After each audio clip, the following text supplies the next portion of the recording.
Hi, my name is Gabriel Funmayer. I will be directing a film this year for this year's Film Fest. This will be my director's pitch. Without further ado, my film is going to be a horror film. It will be based around how religion is kind of a way for people to use it as a false hope in their everyday life. Kind of, they need a way just to escape. It's kind of that's the whole premise of the film. That's the meaning behind it. The whole film will be in one setting. It's going to be at my house. And it's going to start off with a camera panning up at the sky. It'll come down, and it's going to be Mark, the main character, on the phone with his boss about how he needs to get his paper in tonight before midnight. He'll be saying how he needs just to get this paper in, but he can't finish his last paragraph. His paragraph is just he's stuck on it. He can't finish it, and so his boss tells him that he needs to get this in tonight, or else he's going to be fired. So he enters his house. He's with his roommate, John. John's his best friend. That they work at the same company.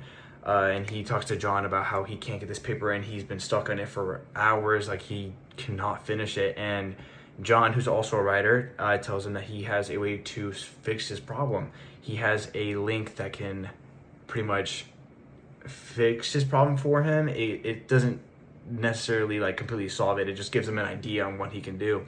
The issue is that this link is kind of just a really like cursed link. It's just not. It's in no way safe.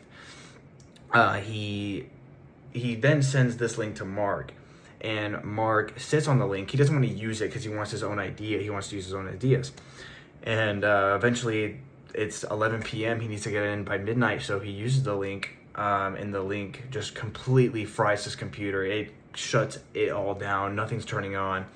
He freaks out because he needs to get his paper in, so he goes to find John, and John is nowhere to be found. The house it's pitch black out. It's nighttime. No one is at home, and since they live together, he figures John's in his room, so he's heading over to John's room. But before he enters his room, he goes to the kitchen and he sees that his computer is on.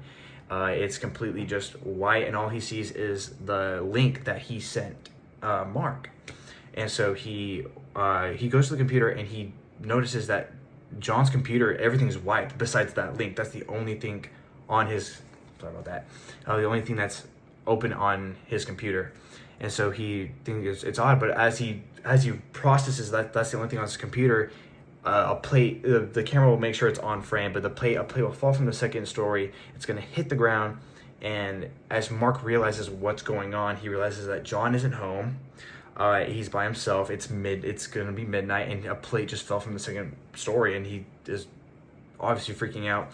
And as he approaches the plate, he notices that John's TV is on. Now, as he notices this, he walks into the room, and all he can hear is a Christian song and a Christian a children's animation playing on the TV, but it's just blaring. It's absolutely just noise. Like it's almost like it almost completely makes him tone deaf. It just ruins everything. And as he notices this, the song just keeps repeating over and over again, and eventually it all just cuts to black. Not all to black. It'll still show Mark, but Mark's just going to be in the room, obviously very paranoid, very anxious, and then he sees a silhouette come into frame, and he notices it's a tall silhouette. He realizes he's freaking out. He's alone. He has a cross around his neck, and he as he grabs the cross, he realizes that he's doing the exact same thing that he's writing about. He's using his religion as a false hope to give him the false hope that he's going to be okay. And as John is realizing this, he starts to give a prayer. But as soon as Mark starts to give the prayer, the silhouette just bolts straight at Mark, and it completely cuts off. And it cuts to Mark's room.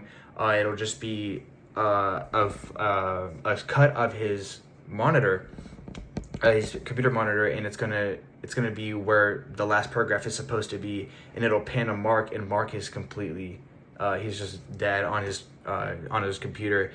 His cross is completely just like ripped off. It's in his hand. He's holding it, but he's just not letting go. It's apparent that he's dead, but all the life he has is in his hand, like completely grasping it. And as the camera pans away from him, it shows John arriving at the house, knocking, and asking where his best friend is. He's trying to find him. He has not been able to find him for days. His boss is concerned about him, and it just ends with John knocking on the door, screaming for Mark. That's my complete film. I don't plan for it to be more than 10 minutes. It shouldn't be more than 10 minutes. I can probably fit that all in a good amount of time. But yeah, that is going to be my pitch for this year's Film Fest. Thank you for listening. I appreciate it.